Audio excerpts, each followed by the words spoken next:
এপিসোডের শুরুতে দেখতে পায় যে তারা যখন সবাই মিলে শিয়াওয়ের সাথে কথা বলছিল তখন সেখানে জিলিং আসে। জিলিং এর হাতে আমরা অনেক কিছু দেখতে পাই। জিলিং এসে তাদেরকে জানায় যে আসলে ইউশেং ওয়েকেই এই লুওয়ে হত্যা করেছে, অর্থাৎ ওয়েচিং এর দাসী।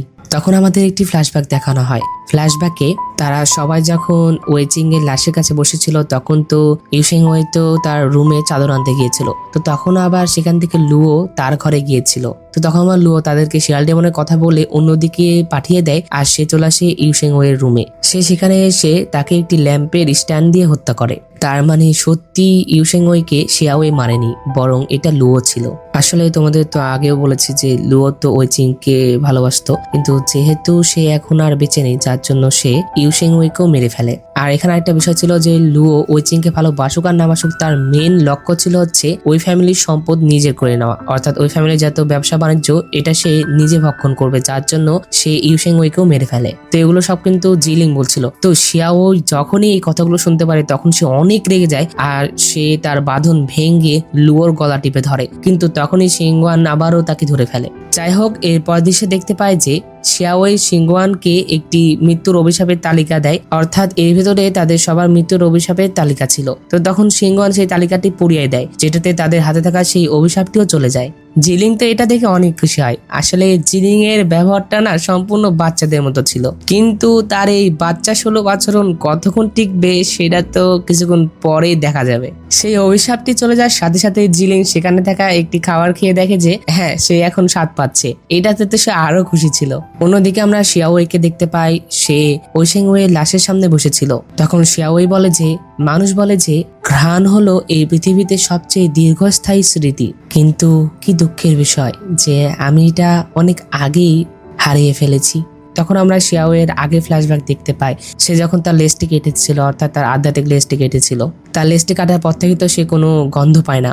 আর এখানে আমরা দেখতে পাচ্ছি যে শিয়াওয়ে কিন্তু আগে একটি মেয়ে ছিল, কারণ সে কিন্তু ফর্মলেস মুন সেক্টের শিষ্য ছিল, যার জন্য অবশ্যই সে মেয়ে ছিল। কিন্তু এইখানে অর্থাৎ এই ওই পরিবারে আসার পর থেকে সে ছেলের রূপ ধারণ করেছে। যাই হোক, অন্যদিকে আমরা সিংওয়ান আর জিলিনকে দেখতে পাই। জিলিং সিংওয়ানকে বলে যে তার তো এখন শিয়াওয়েকে শিলিন সম্প্রদায়ে নিয়ে যেতে হবে, অর্থাৎ তাকে জিজ্ঞাসাবাদ করার জন্য। অন্যদিকে আমরা ওয়াং ইয়ান আর উইকে দেখতে পাই। তারা দুজন শিয়াওয়ে রুমের বাইরে বসেছিল আর তাকে পাহারা দিচ্ছিল, অর্থাৎ তারা শিয়াওকে কাউকে নিয়ে যেতে দেবে না। অন্যদিকে আমরা সিংওয়ানকে দেখতে পাই, সে জিলিংকে বলে যে সেও তাদেরকে সাহায্য করবে শিয়াওকে তাদের সাথে নিয়ে যাওয়ার জন্য, কারণ যদি সে সাহায্য করে তাহলে সে তো শিলিন সম্প্রদায়ে ঢুকতে পারবে। আর তার উদ্দেশ্য হলো সে শিলিন সম্প্রদায়ে যাবে আর সেখানে গিয়ে ড্রাগন দেবতাকে হত্যা করবে। আর সে কেন ড্রাগন দেবতাকে হত্যা করতে যাচ্ছে এটা আমরা পরবর্তীতে জানতে পারবো। তো এর পরের দৃশ্যে দেখতে পাই জিলিং আর লি জিয়ে তারা দুজন চলে আসে শিয়াওকে নেওয়ার জন্য, কিন্তু তখন তাদেরকে বাধা দেয় ওয়াং ইয়ান আর উই। তারা দুজন তাদেরকে বলে যে তারা শিয়াওকে তাদের সাথে নিয়ে যেতে পারবে না। আর যেহেতু জিলিং উইকে পছন্দ করতো যার জন্য সে তার সাথে লড়াইও করতে চায় না। এটাতে সে বলে যে সে শুধুমাত্র তার সাথে কথা বলবে, তাকে নিয়ে যাবে না। তখন উইরা রাজি হয়ে যায়। এরপরে তাদের দুজন ভেতরে আসে আর শিয়াওকে জিজ্ঞাসা করে যে তোমার এই প্রেমের তাবিজের কারণে এত মানুষ মারা গেল, আসলে এই বুদ্ধিটা তোমাকে কে দিয়েছে বলো। তখন শিয়াওয়ে তাদেরকে বলে যে আমি ড্রাগন দেবতার ক্ষতি করেছি, আমি তার প্রতিজ্ঞা ভঙ্গ করেছি। আপনারা তাকে গিয়ে সতর্ক করুন যে তিনি যেন সাবধানে থাকেন, কারণ সেই ব্যক্তিটা সত্যি অনেক ভয়ঙ্কর। তখন জিলিং বলে যে সেটা কে? তখন শিয়াওয়ে বলে যে একটা বাটারফ্লাই ডেমন, যার নাম ছিল ইউয়ান উহো। তখন শিয়াওয়ে তাদেরকে বলতে থাকে যে সেই ইউয়ান উহো আমার ওই মিয়াও প্যাভিলিয়নে এসেছিল আর আমাকে বলেছিল যে আমি যা চাই সে আমাকে তা এনে দিতে পারে। আর এর মাধ্যমে আমরা জানতে পারলাম যে আসলে ওই মিয়াও প্যাভিলিয়নের মালিক শিয়াওয়েই ছিল, অর্থাৎ সে লেডি ওয়ের রূপ ধরে সেখানে সেই প্যাভিলিয়নটা চালাচ্ছিল। তো তখন ইউয়ান উহো তাকে এসে বলে যে তুমি ইউশেং ওয়েকে খুঁজছো না, আমি তোমাকে তাকে খুঁজে দিব, কিন্তু এটার পরিবর্তে তুমি ড্রাগন দেবতাকে তোমার নলেজ যুক্ত যে শক্তিটা দিয়েছিলে সেটা তুমি ফিরিয়ে নিবে। আর সে সত্যি আমাকে ইউশেং ওয়েকে খুঁজে দিয়েছিল। তার হাতে আমরা একটি স্বর্গীয় লাঠি দেখতে পেয়েছিলাম। এই কথা শুনে জিলিং বলে যে এই স্বর্গীয় লাঠি তো একটা অমর 1000 বছর আগে এই পৃথিবীতে রেখে গিয়েছিল। এটা ভাগ্য আর নিয়তি দেখতে পারে, কিন্তু এটা দিয়ে ভাগ্য দেখতে হলে সেটার মূল্য দিতে হবে তার জীবনের সময় দিয়ে, অর্থাৎ সে সেই লাঠিটা ইউজ করলে তার আয়ু আস্তে আস্তে ফুরিয়ে আসবে। জিলিং যখন এই কথা বলে তখনই আমরা সেই বাটারফ্লাই ডেমনকে দেখতে পাই, অর্থাৎ ইওয়ান উহো। তাকে দেখতে হুবাহু লি জিয়ের মতোই ছিল।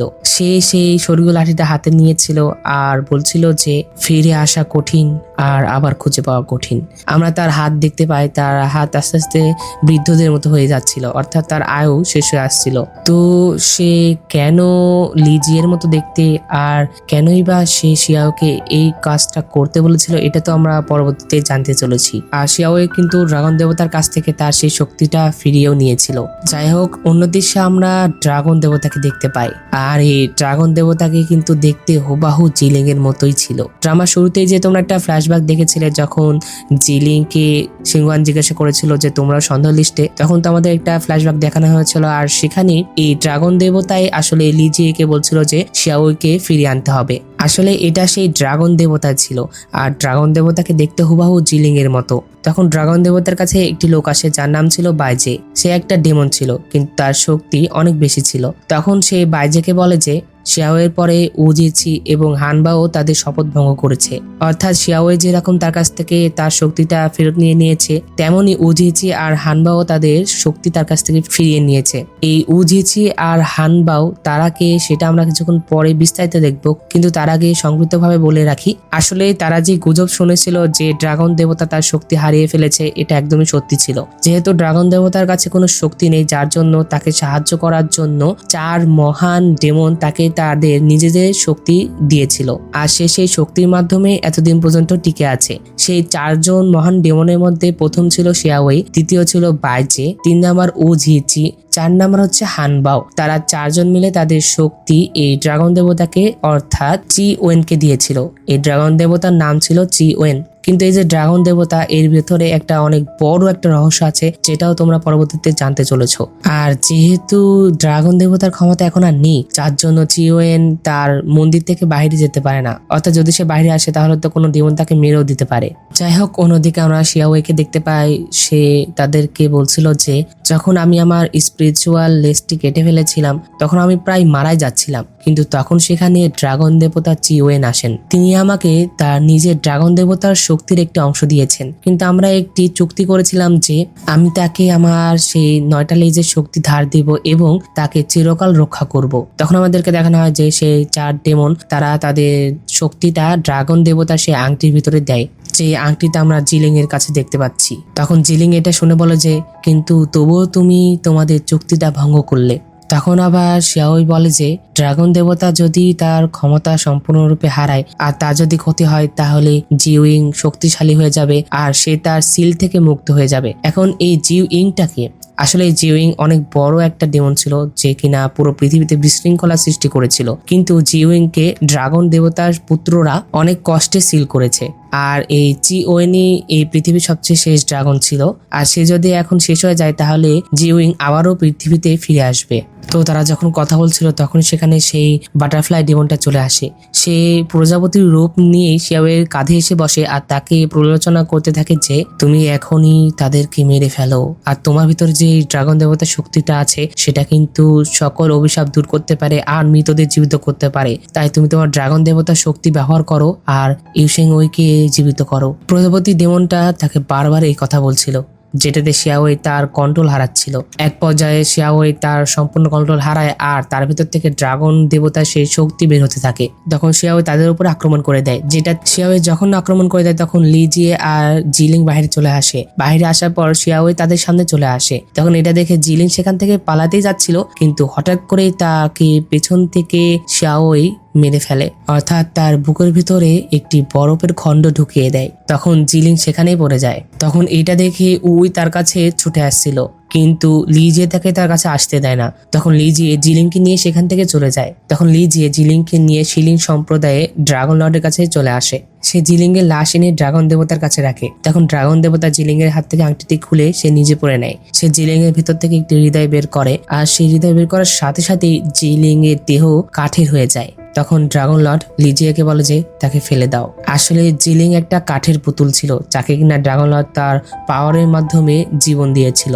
তখন লি যে সেই কাঠের পুতুল অর্থাৎ জিলিংকে এনে পানির ভিতরে ফেলে দেয়। সে যখন তাকে ফেলে দেয় তখন আমরা পানির নিচে এরকম আরো অসংখ্য কাঠের পুতুল দেখতে পাই, অর্থাৎ যেগুলোকে সে এতদিন ধরে ইউজ করেছে জিলিং এর রূপ হিসাবে। তো তখন আমরা অন্যদিকে সিংগুয়ানকে দেখতে পাই, সে ইউশেং ওয়ের লাশ তার কাঁধে করে ড্রাগন দেবতার মন্দিরের সামনে চলে আসে, অর্থাৎ শিলিন সেক্টে। সে যখনই তার লাশ নিয়ে সেখানে আসে তখন শিয়াওয়েও সেখানে চলে আসে। আসলে সিংগুয়ান ইউশেং ওয়ের লাশকে ব্যবহার করে সে শিয়াওয়েকে দিয়ে এই ড্রাগন দেবতার মন্দিরের সামনে থাকা বাধাটি ধ্বংস করাতে চাচ্ছিল, যেটাতে সে শিলিন সম্প্রদায়ে ঢুকতে পারে।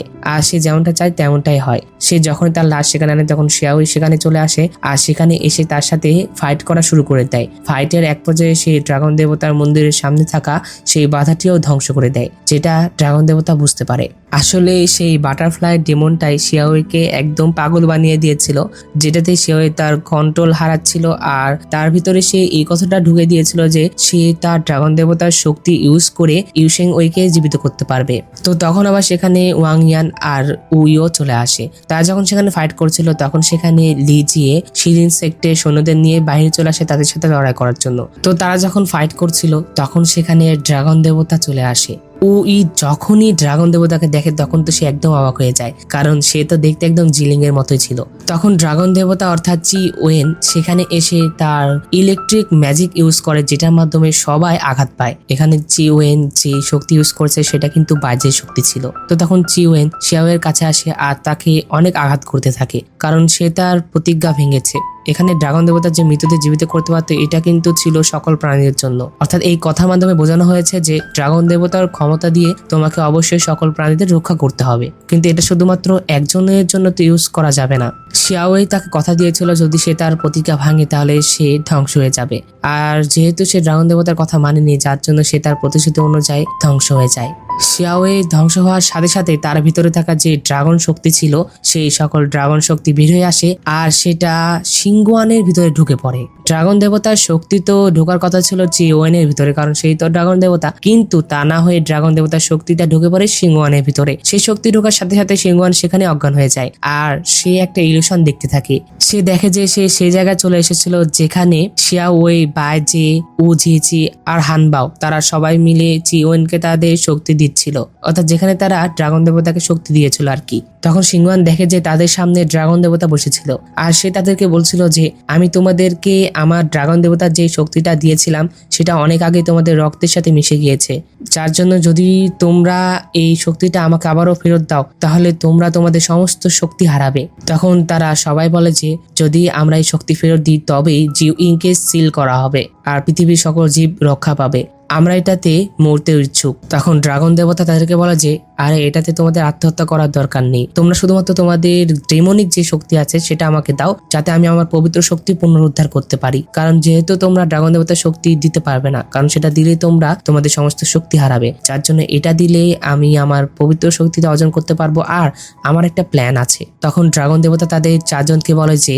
হানবাও, শিয়াওয়ে, উজিচি আর বাইজে, আমি আশা করি যে তোমরা চারজন তোমাদের প্রতিশ্রুতিটা বজায় রাখবে। তো এখানে এই ইলেকশন শেষ হয়ে যায়। তখন ড্রাগন দেবতা অর্থাৎ চি ওয়েন সিংগুয়ানের কাছে আসে। সে যখনই তার কাছে তার হাত বাড়ায় তখনই তার আংটির ভিতরে একটি ডার্ক পাওয়ার ঢুকে পড়ে আর যেটাতে সে কিছু একটা অনুভব করে। তো সিংগুয়ান তো সেখানে অজ্ঞান হয়ে পড়েছিল। তখন চি ওয়েন লিজিয়াকে বলে যে তাকে ভিতরে নিয়ে যাও। এই কথা বলার পর যখন চি ওয়েন সেখান থেকে চলে যাচ্ছিল তখন পেছন থেকে তাকে জিলিং বলে ডাক দেয়। তখন চি ওয়েন তার দিকে তাকায়। চি ওয়েন উইর কাছে জিলিং এর পুতুল দেখতে পায়, তখন সে তার কাছ থেকে সেই পুতুলটি নিয়ে নেয়। সে সেই পুতুল নিয়ে সেখান থেকে চলে যাচ্ছিল তখন পেছন থেকে অনেকবার ডাকে, কিন্তু তাও সে তার কথায় কোনো সাড়া দেয় না। সে চলে যায় আর সে তার ম্যাজিকের মাধ্যমে সেখানে থাকা সকল ক্ষয়ক্ষতিটা আবারও ঠিক করে দেয়। আর আমরা দেখতে পাই যে শিয়াওয়ের মারা যাওয়ার পর তো তার ভেতরে থাকা ড্রাগন দেবতার শক্তি বের হয়ে গিয়েছিল, এমনকি তার নিজের যে ডেমনিক শক্তিটা ছিল অর্থাৎ তার প্রশাসিক যে শক্তিটা ছিল সেটা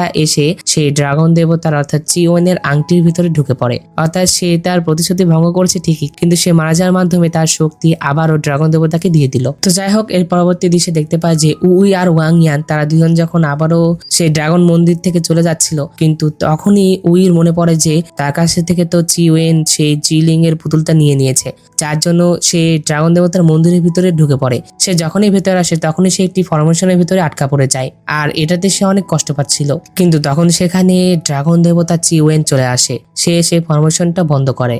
চিওয়েন এসে বলে যে তুমি এখানে আসার সাহস কিভাবে করলে, আর এখানে এই পার্টটি শেষ হয়ে যায়। তো বন্ধুরা, ড্রামাটি তোমাদের কাছে কেমন লেগেছে আর এর কোন অংশটি সবচেয়ে বেশি ভালো লেগেছে তা অবশ্যই কমেন্ট করে জানিয়ে দাও। আর ভিডিওটি ভালো লেগে থাকলে অবশ্যই একটি লাইক করে দাও। আমার চ্যানেলে নতুন হয়ে থাকলে চ্যানেলটা সাবস্ক্রাইব করে পাশে থাকা বেল বাটনটি অলে ক্লিক করে দাও, যাতে পরবর্তী ভিডিও নোটিফিকেশন সবার আগে তোমার কাছে পৌঁছে যায়। তো দেখা হচ্ছে পরবর্তী এক্সপ্লেনে। সে পর্যন্ত আল্লাহ তাআলা তোমাদের ভালো রাখুক, সুস্থ রাখুক এই কামনা করে আজকের ভিডিও এখানে শেষ করছি। চাই চিয়ান।